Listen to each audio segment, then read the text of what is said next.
Hello friends. मैं हूं आपकी दोस्त और होस्ट सुमा। कैसे हैं आप सब लोग? आशा करती हूं आप सब ठीक होंगे। अगर आपको मेरी ये कहानी पसंद आ रही है तो प्लीज़ मेरे चैनल को सपोर्ट कीजिए। शुरू करते हैं आज की कहानी का भाग 14। जानवी और हर्षित की मुलाकात। आदित्य के पूछने पर ईशानी सोचने लगी कि वह आदित्य को क्या जवाब दे। कुछ देर सोचने के बाद ईशानी कहती है, मेरा बॉयफ्रेंड इंडिया के बाहर गया हुआ है।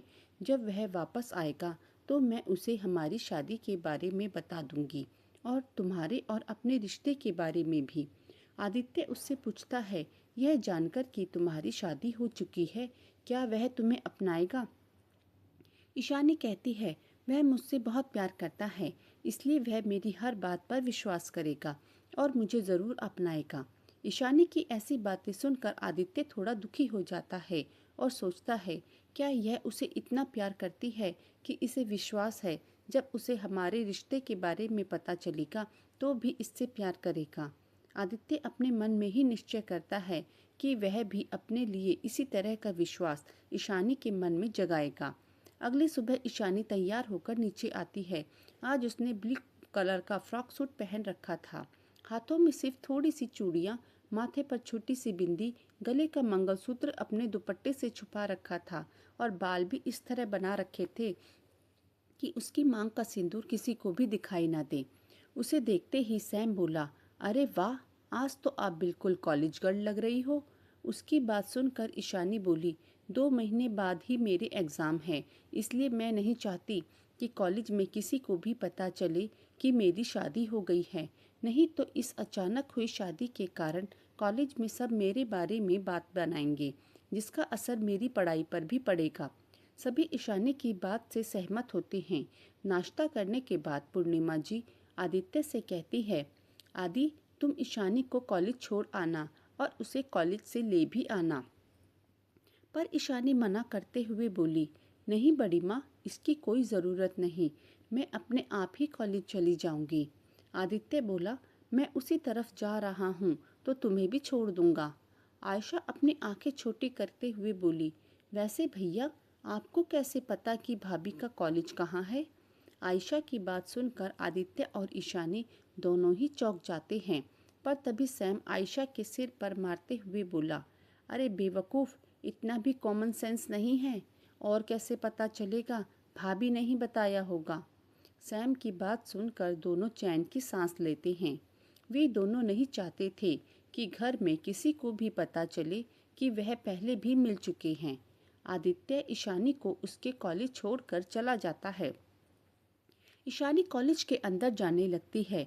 तभी उसकी नज़र कॉलेज की पार्किंग में जाती है, जहां जानवी अपनी स्कूटी पार्क कर रही थी। ईशानी जैसे ही जानवी के पास पहुंचती है, जानवी अकेले ही किसी को गालियां दे रही थी।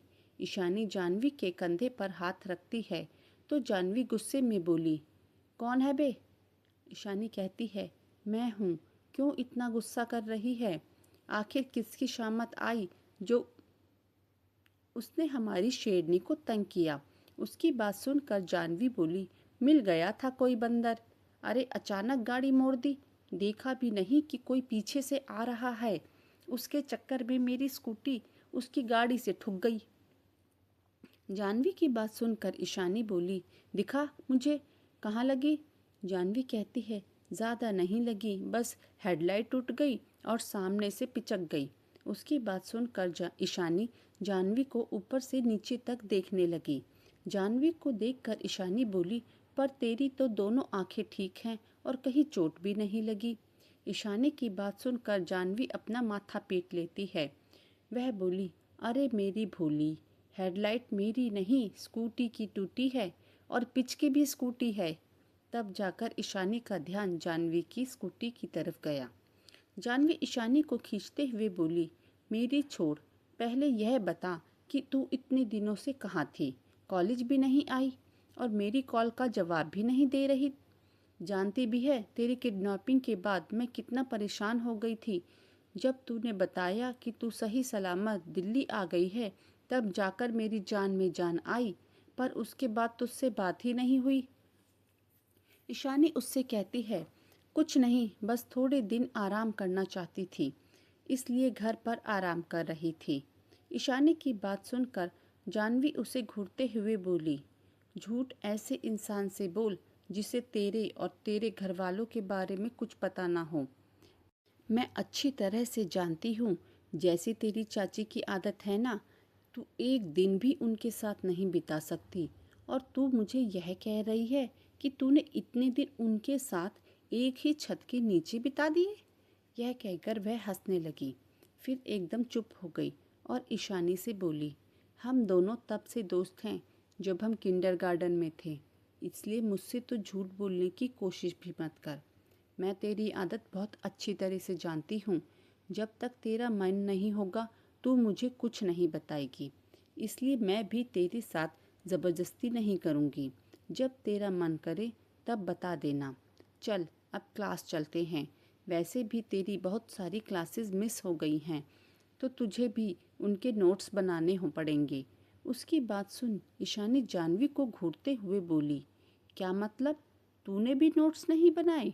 ईशानी की बात सुनकर जानवी दांत दिखाते हुए बोली, अरे टेंशन क्यों लेती है, वह है ना तेरा साहिल, उसने ज़रूर तेरे लिए एक्स्ट्रा नोट्स बनाए होंगे। एक दिन भी ऐसा नहीं गया जब उसने तेरे बारे में ना पूछा हो। और ईशानी को छेड़ने लगी। जानवी की बात पर ईशानी गुस्सा करते हुए बोली, मुझे तेरी यही बात बिल्कुल पसंद नहीं। तू कुछ भी बोलती है। वो और मैं सिर्फ दोस्त हैं और कोई रिश्ता नहीं है हमारे बीच। उसकी बात सुन जानवी बोली, अरे मेरी भोली, पूरी क्लास को दिखता है कि वह तुझे पसंद करता है, बस तुझे छोड़कर। अरे क्या कमी है बेचारे में? इंटेलिजेंट है, अच्छे परिवार से है, दिखने में भी अच्छा है और तुझे पसंद भी करता है। ईशानी बोली, पर मैं उसे पसंद नहीं करती, मैं सिर्फ उसे एक दोस्त की नज़र से देखती हूँ। वैसे अगर उसमें कोई कमी नहीं है तो तू क्यों नहीं उसे अपना बॉयफ्रेंड बना लेती? जानवी कहती है, मैं तो चाहती हूँ कि मेरे एक नहीं चार चार बॉयफ्रेंड हों, मगर ना जाने क्यों कोई भी लड़का मेरे पास फटकता भी नहीं। तभी वह ईशानी को अपनी तरफ घुमाती है और पूछती है, अच्छा तू मुझे देखकर बता कि मुझ में क्या कमी है जो कोई भी लड़का एक हफ्ते से ज़्यादा मुझसे दोस्ती नहीं रखता। ईशानी उसे ऊपर से नीचे तक देखती है। जानवी भी कम खूबसूरत नहीं थी। घुंघराले बाल, ब्राउन कलर की आंखें, पतली नाक, गुलाबी होठ और गोरा रंग, वह एकदम गर्लफ्रेंड मटेरियल थी। मगर जब वह अपनी ज़ुबान खोलती थी तो अच्छे अच्छे लड़कों की छुट्टी कर देती थी। जानवी के घर में उसके पापा और 3 भाई हैं। जानवी उन सब से छोटी है। किसी भी भाई ने अब तक शादी नहीं करी। उसका पूरा परिवार राजनीति में है। घर में कोई भी औरत ना होने के कारण जानवी को कभी किसी ने लड़की की तरह रहने के तौर तरीके नहीं सिखाए, जिससे जानवी लड़की होकर भी लड़कों की तरह पली बड़ी है। ईशानी को ऐसे देखते हुए जानवी कहती है, अरे ऐसे क्या देख रही है, मैं एक लड़की ही हूँ, कहे तो प्रूफ दिखाऊं? यह कहते हुए वह अपनी शर्ट के बटन खोलने लगी। ईशानी फौरन उसके हाथ पकड़ते हुए बोली, बस यही एक कमी है तुझमें, लड़की होते हुए भी तेरी सोच बिल्कुल लड़कियों वाली नहीं है, तभी कोई लड़का तुझे भाव नहीं देता। बातें करते करते दोनों क्लास में पहुंच जाते हैं। आदित्य अपने कैबिन में बैठा था, तभी कोई जोर से उसके कैबिन का दरवाज़ा खोलता है और सीधा आदित्य को एक मुक्का मार देता है। आदित्य अपनी कुर्सी से गिरने ही वाला होता है कि वह व्यक्ति आदित्य को पकड़ लेता है और गिरने से बचा लेता है। यह है हर्षित खुराना, आदित्य का इकलौता दोस्त। वह जो चड्डी बड्डी वाले दोस्त होते हैं ना, बिल्कुल वही। आदित्य और हर्षित बचपन से एक साथ बड़े हुए हैं। पूर्णिमा जी और हर्षित की माँ एक दूसरे की बेस्ट फ्रेंड थी, मगर जब हर्षित 12 साल का था तब एक सड़क हादसे में हर्षित की माँ की मौत हो गई और हर्षित के पिता ने अपनी पत्नी की मौत के गम को भुलाने के लिए अपने आप को पूरी तरह से अपने बिजनेस में लगा दिया, जिसके कारण वह हर्षित का ख्याल नहीं रख पाते थे। तब पूर्णिमा जी ने हर्षित को अपने पास रख लिया तब से आदित्य और हर्षित एक साथ रहने लगे। धीरे धीरे हर्षित अपने पापा से दूर होकर प्रताप परिवार के नज़दीक आ गया, मगर कुछ दिनों से वह अपने पापा के पास इंदौर गया हुआ था, क्योंकि उसके पापा अब बीमार रहने लगे थे। उन्हें बिजनेस में भी भारी नुकसान हुआ था। पूर्णिमा जी के कहने पर हर्षित अपने पापा के पास चला तो गया, मगर उसने पूर्णिमा जी से कह दिया था कि जैसे ही उसके पापा ठीक हो जाएंगे वह वापस दिल्ली आ जाएगा। वह आज ही दिल्ली वापस आया था। यहाँ आकर उसे पता चला कि आदित्य की शादी हो गई है, इसलिए वह आदित्य को मार रहा था, क्योंकि आदित्य ने अपनी शादी के बारे में उसे कुछ नहीं बताया। आदित्य हर्षित को देखकर बोला, हर्ष, यह क्या कर रहा है? हर्षित आदित्य से गुस्से में बोला, देख नहीं रहा तुझे मार रहा हूँ। और एक और मुक्का आदित्य को मारने लगता है, पर इस बार आदित्य उसका हाथ पकड़ लेता है और पलटकर उसे ही कुर्सी पर बिठा देता है। हर्षित गुस्से में कहता है, आदि, मेरा हाथ छोड़, आज मैं तुझे नहीं छोड़ूंगा। तूने मुझे बिना बताए शादी कर ली। कितने अरमान थे मेरे तेरी शादी के लिए। तू जब घोड़ी पर बैठेगा तो मैं तेरी घोड़ी के पीछे बम फोड़ दूंगा। जब घोड़ी तुझे लेकर आगे आगे भागेगी तो हम सब ढोल लेकर उसके पीछे पीछे भागेंगे। मैं शादी में भाभी की सहेलियों को छेड़ूंगा, और जब वह तेरे जूते चुराएंगी तो मैं भी भाभी की सैंडल छुपा दूंगा। आदित्य उसकी बातें सुनकर उसे अजीब नज़रों से घूरने लगा। हर्षित आदित्य को ऐसे देखकर कहता है, ऐसे क्या देख रहा है? एक तो तूने मेरे सारे अरमानों पर पानी फेर दिया और मुझे भाभी से भी नहीं मिलवाया। वह आदित्य का हाथ पकड़कर उसे खींचते हुए बोला, चल अभी घर, मुझे अभी भाभी से मिलवा।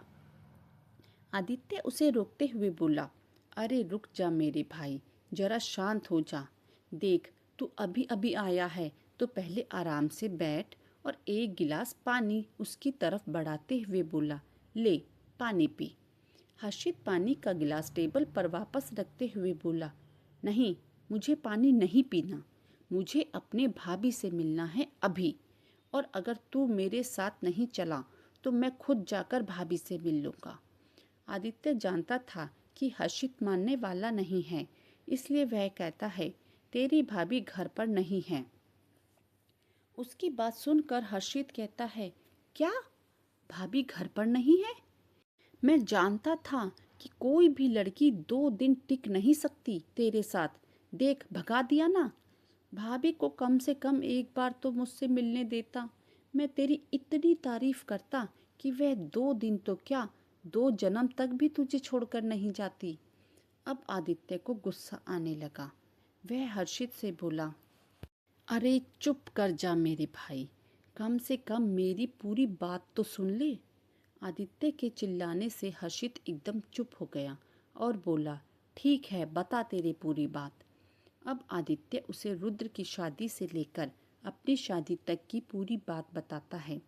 आदित्य की बात सुनकर हर्षित सीरियस हो जाता है। वह आदित्य की तरफ देखते हुए कहता है, मतलब तू और भाभी इस शादी से खुश नहीं हो?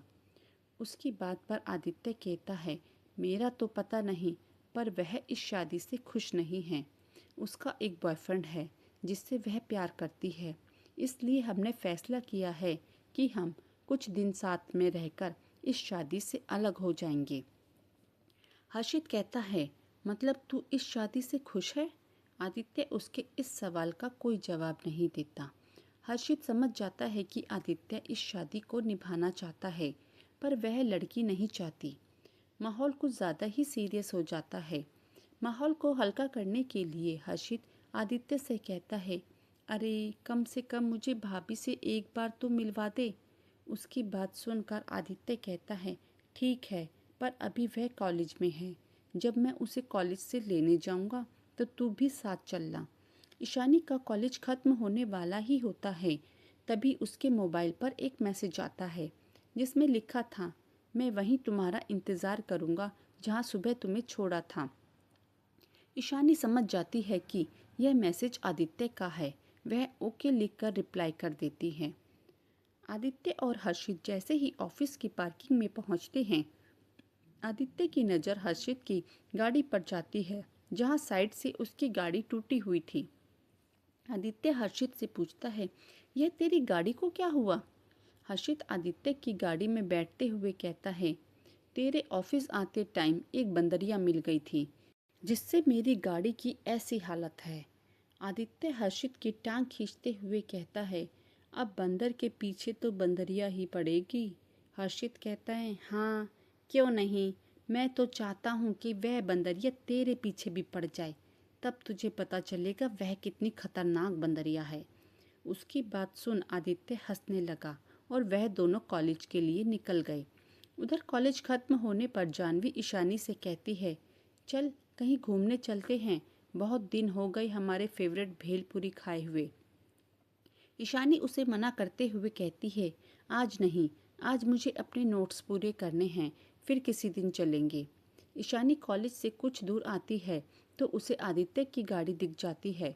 वह जल्दी जल्दी गाड़ी की तरफ बढ़ने लगती है, मगर जल्दी के चक्कर में उसका पैर एक पत्थर पर पड़ जाता है और मुड़ जाता है। आदित्य जैसे ही देखता है कि ईशानी का पैर मुड़ गया है, वह फौरन ईशानी के पास आता है और उसे अपना सहारा देते हुए गाड़ी के पास ले जाता है। हर्षित ईशानी के लिए गाड़ी का दरवाज़ा खोलता है, जिससे आदित्य आराम से ईशानी को गाड़ी में बिठा सके। वहीं थोड़ी दूर पर जानवी अपनी स्कूटी से जा रही थी। जैसे ही वह इन तीनों को देखती है, एकदम से अपनी स्कूटी रोक देती है। जानवी को लगता है कि आदित्य और हर्षित ईशानी का किडनैप कर रहे हैं, इसलिए वह फौरन अपनी स्कूटी आदित्य की गाड़ी की तरफ भगा देती है। आदित्य ने ईशानी को गाड़ी में बैठा दिया था। अब वह झुककर ईशानी के पैर से चप्पल निकाल रहा था, ताकि देख सके कि उसके पैर में कितनी चोट आई है। तभी जानवी अपनी स्कूटी से आदित्य को टक्कर मार देती है। आदित्य सीधा जाकर ईशानी के ऊपर गिर जाता है। इससे पहले वे दोनों कुछ समझ पाते, उन्हें दो लोगों के झगड़ने की आवाज़ आने लगती है। आदित्य संभल कर ईशानी के ऊपर से उठता है और ईशानी को भी सीधा होने में मदद करता है। वह दोनों देखते हैं, हर्षित और जानवी एक दूसरे के बाल पकड़कर लड़ रहे हैं। जानवी हर्षित से कह रही थी, तुम्हारी तो शक्ल पर ही लिखा है कि तुम कोई किडनैपर हो। तुम्हें क्या लगा तुम इतनी आसानी से मेरी फ्रेंड को किडनैप कर लोगे? अरे सुबह तो मैं जल्दी में थी, इसलिए मैंने तुम्हें छोड़ दिया, मगर अब तुम और तुम्हारा यह साथी मेरे हाथों से बिल्कुल भी नहीं बचेगा। यह सब कहते हुए जानवी हर्षित के बालों को खींच रही थी। वहीं हर्षित ने भी जानवी के बालों को पकड़ रखा था। वह जानवी के बालों को खींचते हुए बोला, तुमने दोबारा मुझसे टकराकर अच्छा नहीं किया। अब मैं बताता हूँ तुम्हें कि मुझसे टकराने का क्या अंजाम होता है। दोनों बिल्कुल बच्चों की तरह लड़ रहे थे और आदित्य और ईशानी तो हैरान होकर उन्हें देख रहे थे। तभी जानवी अपनी लात उठाकर हर्षित के प्राइवेट पार्ट पर मारने लगती है, मगर हर्षित एकदम से पीछे हो जाता है और जानवी का वार खाली चला जाता है। यह देखकर तो जानवी का गुस्सा सातवें आसमान पर चढ़ जाता है। वह फिर से हर्षित पर झपटती है, मगर इस बार ईशानी बीच में आकर उसे रोक लेती है। ईशानी जानवी से कहती है, जानवी तुम यह क्या कर रही हो? जानवी ईशानी को अपने सामने से हटाते हुए कहती है, शानू तू सामने से हट जा। तू नहीं जानती इस बंदर को। सुबह भी यह मेरे हाथ से बच गया था, मगर तुझे किडनैप करने की कोशिश करके इसने बहुत बड़ी गलती कर दी। अब तो मैं मार मार कर इसका थोबड़ा बिल्कुल बंदर की तरह बना दूंगी। ईशानी जानवी को समझाते हुए कहती है, पर जानवी मेरी बात तो सुनो। यह मुझे इससे आगे ईशानी बोल ही नहीं पाती, क्योंकि जानवी ने हर्षित को एक जोर का घूंसा मार दिया था। हर्षित वही जमीन पर गिर गया। यह देखकर आदित्य हर्षित को उठाने लगा और जानवी को समझाने की कोशिश करते हुए कहता है, देखिए मिस, आपको गलतफहमी हुई है, हम आपकी फ्रेंड को किडनैप नहीं कर रहे थे। आदित्य की बात पूरी भी नहीं हो पाती, इससे पहले ही जानवी आदित्य को भी इससे पहले ही जाह्नवी आदित्य को भी मारने के लिए झपट पड़ती है, पर इस बार ईशानी उसे पीछे से कसकर पकड़ लेती है, जिससे जाह्नवी आदित्य तक पहुंच नहीं पाती। हर्षित खड़े होते हुए ईशानी से बोला, भाभी ये कैसी बंदरिया जैसी दोस्त है आपकी, जब देखो हर किसी पर झपटती रहती है। हर्षित के मुंह से ईशानी के लिए भाभी शब्द सुनते ही जाह्नवी चौंक जाती है और ईशानी को देखने लगती है। वह ईशानी से पूछती है, शानू यह बंदर तुझे भाभी क्यों बोल रहा है? अब क्या जवाब देगी ईशानी जाह्नवी को? क्या वह उसे बता देगी कि उसकी शादी आदित्य से हुई है, या कोई बहाना बनाकर उसे झूठ बोल देगी?